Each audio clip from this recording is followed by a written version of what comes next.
Well, Commissioner, Mr. President, I rise again, I'm afraid, to make the same old hoary speech that I've been making here for several years, and that is, it is my opinion that you do not really understand the concept of banking. All the banks are broke. Bank Santander, Deutsche Bank, Royal Bank of Scotland, they're all broke. And why are they broke? It isn't an act of God. It isn't some sort of tsunami. They are broke because we have a system called fractional reserve banking, which means that banks can lend money that they do not actually have. It is a criminal scandal and it has been going on for too long. To add to that problem, you have moral hazard, a very significant moral hazard from the political sphere. And most of the problem starts in politics and central banks, which are part of the same political system. We have counterfeiting, sometimes called quantitative easing, but counterfeiting by any other name. The artificial printing of money, which if any ordinary person did, they'd go to prison for a very long time. And yet governments and central banks do it all the time. Central banks repress the amount of interest that rates are, so we don't have the real cost of money. And yet we blame the real retail banks for manipulating LIBOR. The sheer effrontery of this is quite astonishing. It's central banks that manipulate interest rates, Commissioner. And plus, underneath all this, we talk loosely, in a rather cavalier fashion, do we not, about deposit guarantees. So when banks go broke through their own incompetence and chicanery, the taxpayer picks up the tab. It's theft from the taxpayer. And until we start sending bankers, and I include central bankers and politicians, to prison for this outrage, it will continue. The problem that we have is a flawed banking system, a fractional reserve banking system, where bankers can lend money that they don't have. And if you go back in time to the United States in the 1850s, that was a capital offence. You could hang for that. Now we have this extraordinary situation where we've had regulation, lots of regulation. It's been the wrong sort of regulation, hasn't it? And so we've had another disaster. And none of this is actually going to save us from another disaster down the line. It's bound to happen because we haven't addressed the real problems, and that is your fractional reserve banking system. We must have a commodity bank on the one hand, and an investment bank on the other hand. So, Commissioner, you talk about banks' ability to withstand shocks.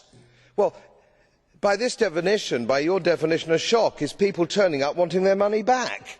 You know, that's not a shock. That's a sort of should be a day-to-day occurrence and should be dealt with accordingly. And we're talking about bankers' bonuses, an absolutely wonderful way of taking everybody's eye off the ball. What we've actually had here is criminal activity by bankers, and not a single banker has been sent to prison. This is extraordinary. Billions of pounds have been taken away from taxpayers, taken away from depositors, bondholders, and yet not a single banker is in jail. This is a disgrace. This is a disgrace.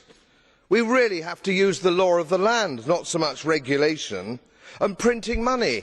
And central banks are equally culpable, make no mistake. I'd like to see some central bankers in prison. And I call quantitative easing counterfeiting. Printing money is counterfeit. It's illegal. If a private citizen did it, they would go to jail. So let's look into our own hearts.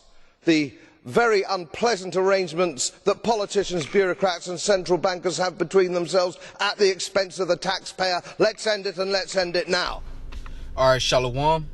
This is the brother Nahaliah from the GMS Orlando camp. I want to start off by giving all praise, honor, and glory to Yahweh, Ba'ashem, Yahushai, Ba'ashem, Rakakodash. Double honors to the apostles and the elders of Great Millstone, who are the elders of Yasha Allah, and a sincere salutation to all you Akim, who are preaching this word and believing this word in all truth and in sincerity. This is Leviticus chapter 19 and verse 35, and it reads, Ye shall do no unrighteousness in judgment, in meat yard, in weight, or in measure. Just balances, just weights, a just ephah, and a just hin shall ye have. I am the Lord your power, Yahweh B'Shem Yahushai, which brought you out of the land of Egypt.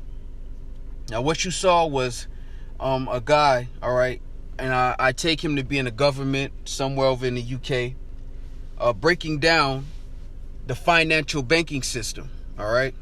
And that's why I wanted to start off with the law, because the Lord specifically told us not to deal with false balances, okay, unjust weights, having a paper that represents something you actually don't have. We are forbidden to do those things, all right? And you can see why the Lord has told us not to do something like that with the system that they have in place now, all right, where they're in this huge debt bubble because they've been printing money, all right, that does not exist, that has nothing backing it, all right? Now, when you go into the scriptures and it talks about money, all right, for example, I'll go to Deuteronomy 23:19, and it reads, "Thou shalt not lend upon usury to thy brother, usury of money, usury of victuals, usury of anything that is lent upon usury. Unto a stranger thou mayest lend upon usury, but unto thy brother thou shalt not lend upon usury, that the Lord, Yahweh B'Shem Yahushua thy power, may bless thee in all that thou settest thine hand to in the land whither thou goest to possess it." All right, now that word for money, okay, that word for money, let me grab it really quick, is kesef or kasaf. All right, if I'm mispronouncing it, forgive me. But it says, biblical usage, silver, money, silver as metal, as ornament, as color, money, shekels, talents. All right, and then Strong's definition says silver. All right, by implication, money. All right, because when you go through the scriptures, the same definition, all right, the same Hebrew word is used for silver and money in the Old Testament, which is why they attribute it to silver. But the point being is that our money was a metal. It wasn't a paper that was attributed to a metal. All right, and that's what the dollar originally represented. It represented gold at first and then silver. All right, and eventually they just got rid of that gold standard and the silver standard, and now you just have a debt note.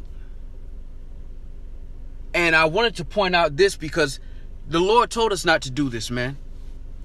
And it's a reason that this system is in the condition that it's in.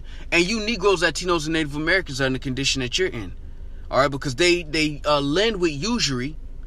All right, and the so-called Jews, all right, which are the tribe of Amalek, they believe that everybody else is Goyim, so they hike up these interest rates, and they hike them up, especially on you Negroes, Latinos, and Native Americans, which is why the curse says that they shall lend to you, but you shall not lend to them. All right, but going back into the topic of the lesson, the subject matter, not having just weights and just balances has consequences, man. And on top of everything else that's going on in the planet, this is another reason that the Lord told us this was our wisdom in the sight of the nations. Because this kind of system is not sustainable. This type of system is not sustainable, and it's a reason that the Lord advised us not to do this. And now you have a situation where there's debt bubbles everywhere. The money doesn't represent real substance. And the money that you have on your debit card, if you went to try to pull that money out, they wouldn't let you. Because 9 times out of 10, like he said, the banks don't have the money. All right, and this is why the Lord said this. Let me go to it. Ecclesiastes chapter 10 and verse 8. And it reads, "Because of unrighteous dealings, injuries, and riches got by deceit, the kingdom is translated from one people to another." All right, and this is just one of the many offenses and one of the many reasons why the Lord is going to remove the so-called white man from rulership. Because that's one of the things that the Lord hates, man. All right, the Lord called that an abomination, man. Matter of fact, let me grab it. This is Proverbs 11:1.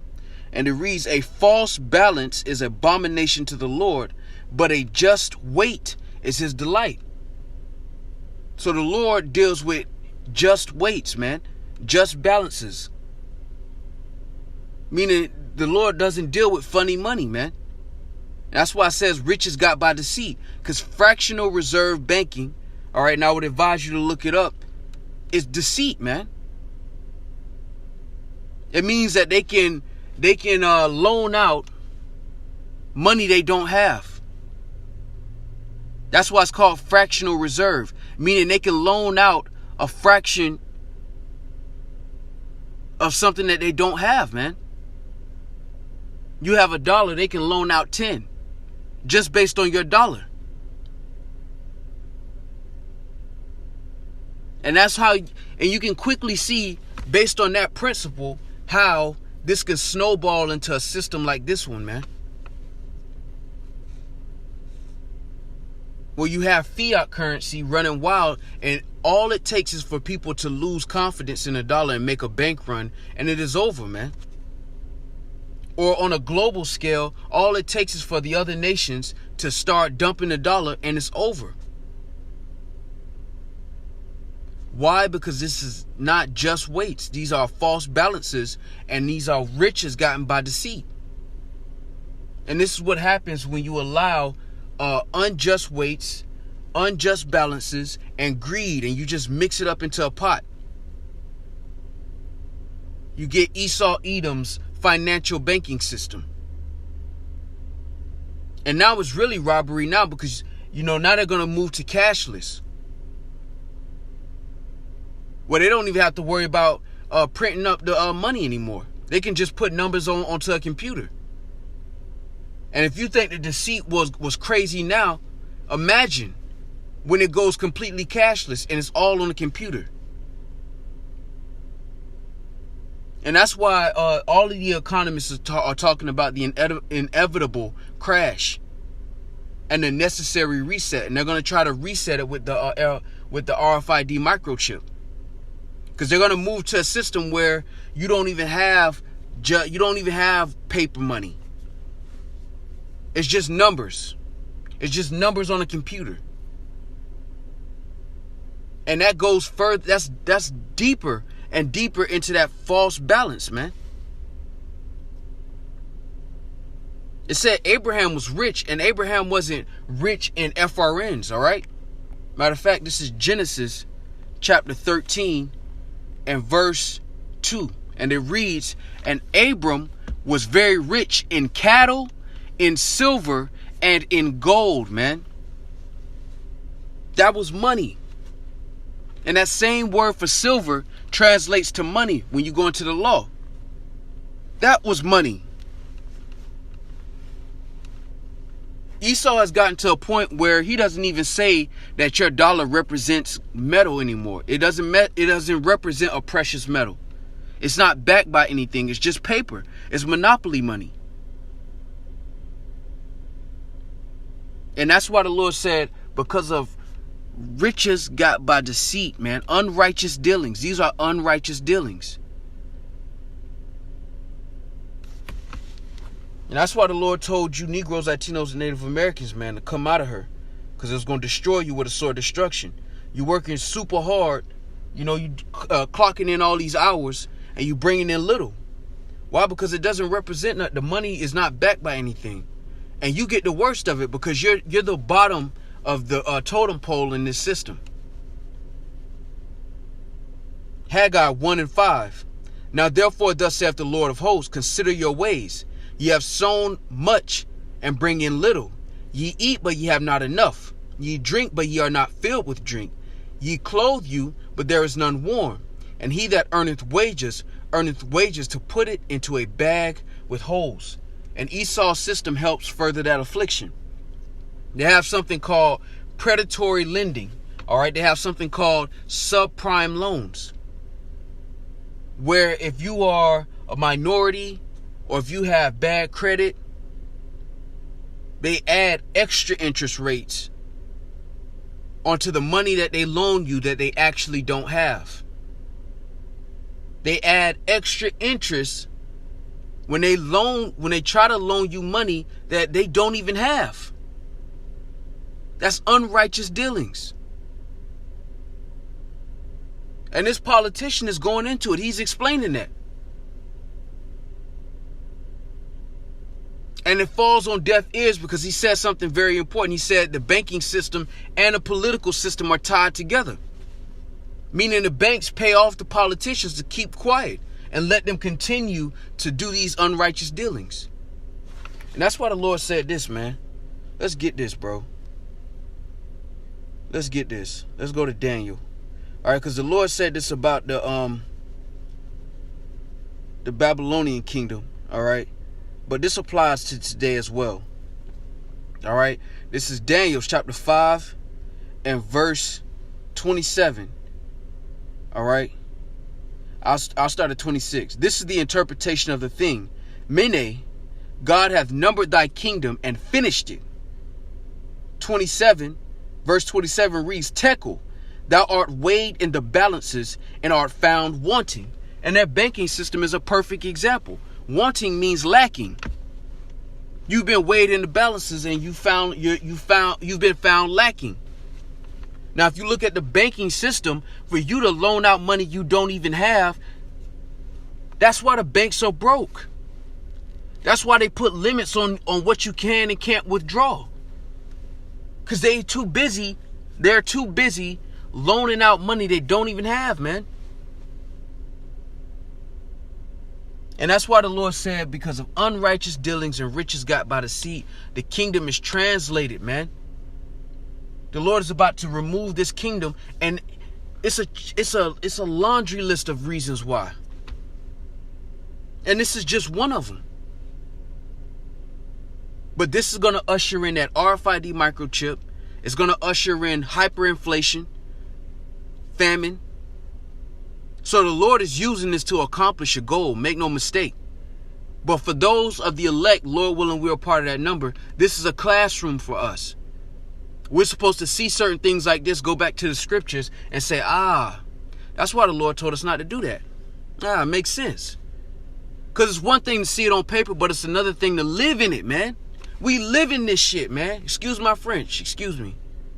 We live in this, though, man. You know, they talk about the generational wealth gap in Babylon the Great.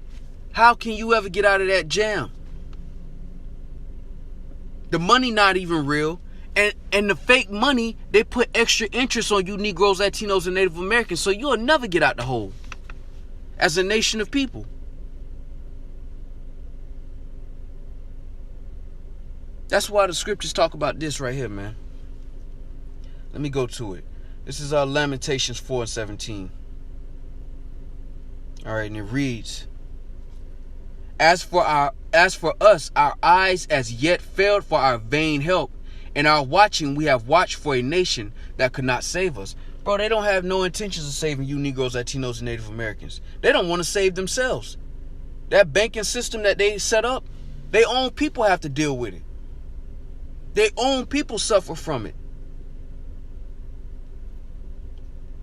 His desires is hell and his death and cannot be satisfied, man. Matter of fact, let me go to this in the Apocrypha. Because somebody like that can't be in rulership, man. And the Lord is showing us why. It's not just because it's the so-called white man. It's because of unrighteous dealings, man. It's because of your actions, man. What are you doing on the planet, man? You've been given the seat of power. And what are you doing with that power? You're abusing it for greed's sake, for vanity.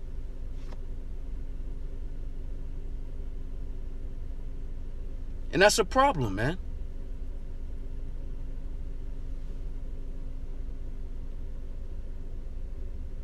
Let me get this in Apocrypha. Slakia.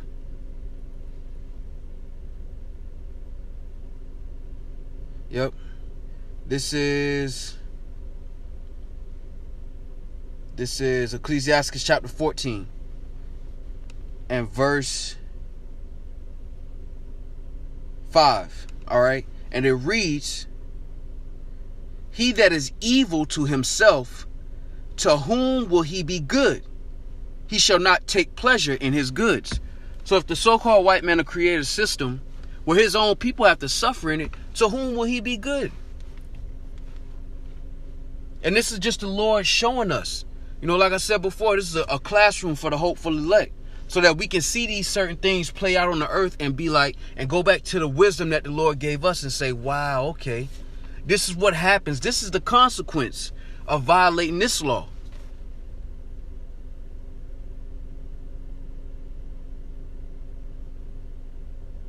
So Lord willing, this was edifying.